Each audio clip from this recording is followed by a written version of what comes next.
On a vu émerger Ibrahim Traoré, ainsi que des dirigeants au Mali, au Niger, qui avancent clairement vers une souveraineté affirmée. Cela représente un revers massif, non seulement pour la France, mais aussi pour l'ensemble de l'Occident. Ils sont en difficulté, pas uniquement en Afrique, mais un peu partout dans le monde. Et je vais te donner un exemple. Dernièrement, tu as sûrement vu plusieurs reportages sur les coupures d'électricité tournantes en France.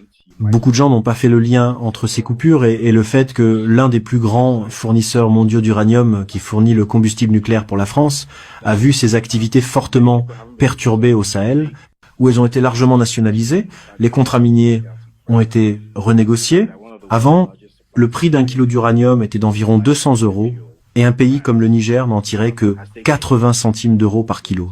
Aujourd'hui, cette dynamique a été complètement renversée.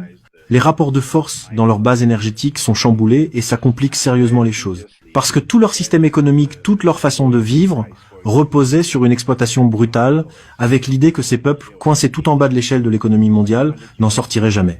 Mais ils en sortent. C'est en cours. Ce n'est plus une hypothèse, c'est une réalité. On le voit se produire en direct.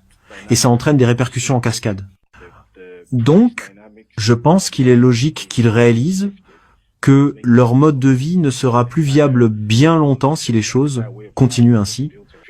Parce que, on le sait, la France a été profondément secouée par la perte d'influence qu'elle subit en Afrique de l'Ouest et en Afrique centrale.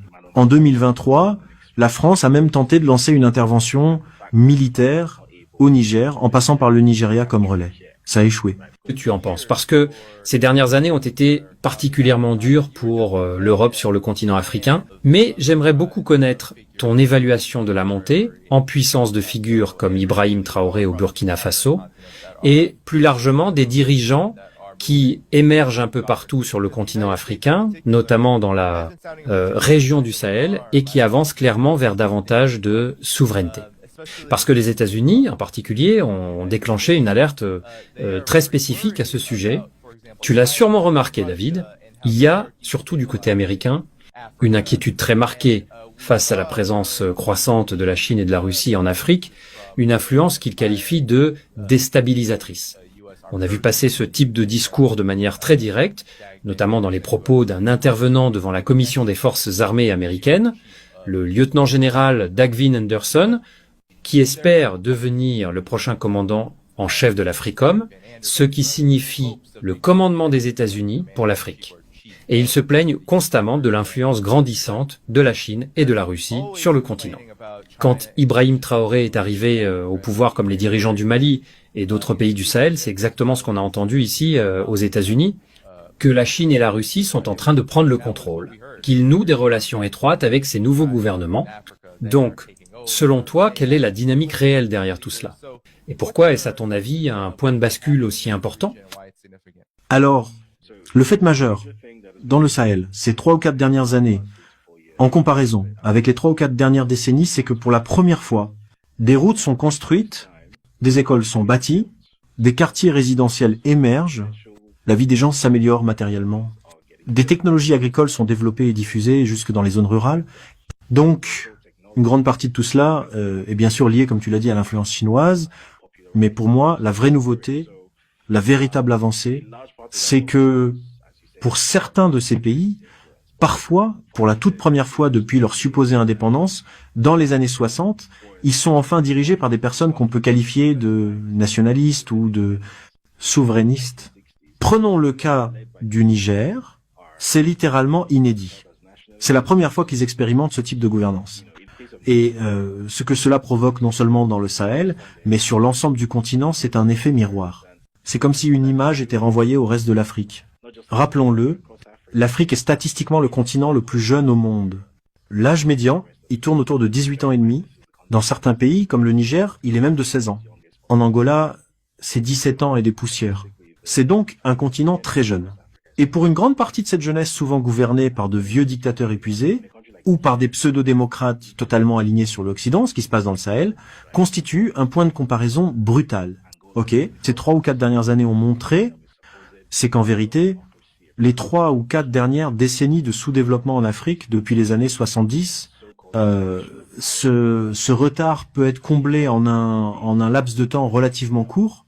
Aujourd'hui, si tu vas à Ouagadougou, la capitale du Burkina Faso, Il faut se rappeler que pendant 3 ou 4 décennies, le Niger et le Burkina Faso occupaient invariablement les 2 dernières places mondiales dans les classements de pauvreté. Certains classements plaçaient le Burkina en dernier, d'autres le Niger, ils alternaient entre la 195e et la 186e place dès que le FMI publiait ses chiffres. Et là, ces pays décident collectivement, notre vrai problème, c'est qu'un parasite géant, qu'on appelle la France, pompe notre sang économique depuis des décennies. Et nous allons nous en débarrasser. Et ils l'ont fait. Et on constate que depuis 2023, le Burkina Faso, après le coup d'État, enregistre une croissance économique à 2 chiffres. Je crois qu'ils ont atteint 11% en 2023, puis 10% en 2024.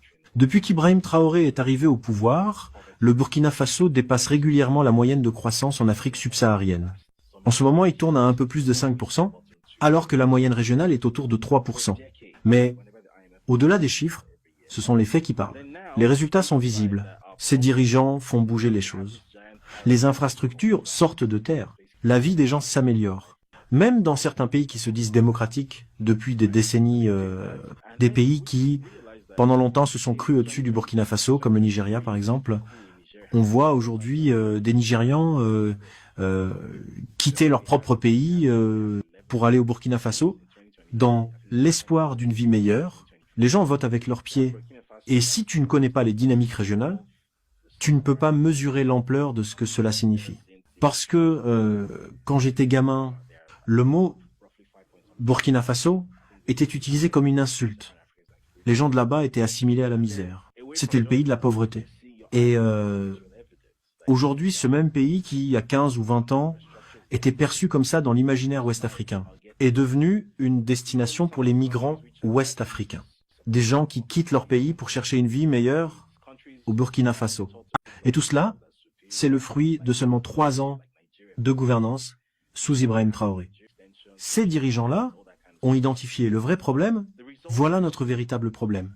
Et au lieu d'être écoutés, ils ont été méprisés, traités de pantins de Moscou, accusés d'être des agents russes. Mais les faits sont là, les résultats sont là. Et c'est devenu impossible à ignorer. Par exemple, le Sahel est désormais libéré. Alors, en gros, les États côtiers de l'Afrique de l'Ouest ont tendance à être plus riches, et ils sont généralement alignés sur l'Occident. Ensuite, il y a les États sahéliens, qu'on perçoit aujourd'hui comme davantage tournés vers l'Est. C'est que les gens vont au port. Il y a une ville qui s'appelle Tema, là où se trouvent les principaux ports, et les gens vont là, bas, ils regardent les véhicules, les marchandises être déchargées, et c'est juste un tas de trucs qui partent vers le Burkina Faso. Du matériel de construction, genre des centaines et des centaines d'unités. Et ça arrive tous les jours. Les gens font des vidéos TikTok là, dessus. C'est même devenu un mème TikTok. À chaque fois que tu vois du matériel de construction arriver au port du Ghana, c'est à destination de... C'est à destination du Burkina Faso. C'est ça? Exactement. Parce que tout le monde peut voir que ce pays qui, il y a 10 ans, était totalement insignifiant, personne n'en parlait, pour aucune raison. Un pays quelconque, sans importance, même à l'échelle de l'Afrique de l'Ouest, est aujourd'hui devenu un gigantesque chantier.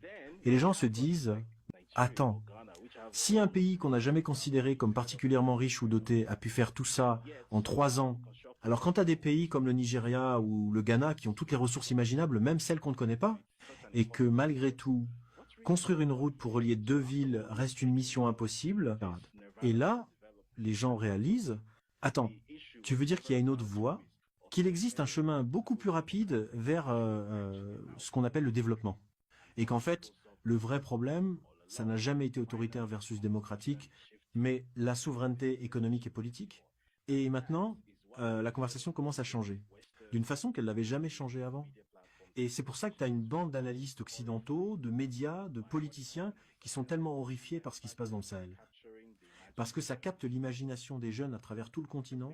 Et faut pas se tromper, ça va pas s'arrêter au Sahel, ni en Afrique de l'Ouest. Ça va balayer tout le continent. Parce qu'on a tous à peu près les mêmes problèmes. Et maintenant, les gens se rendent compte qu'il y a une autre voie. Ibrahim Traoré et ses 2 complices du Sahel ne sont que la première vague. Il y en aura beaucoup d'autres.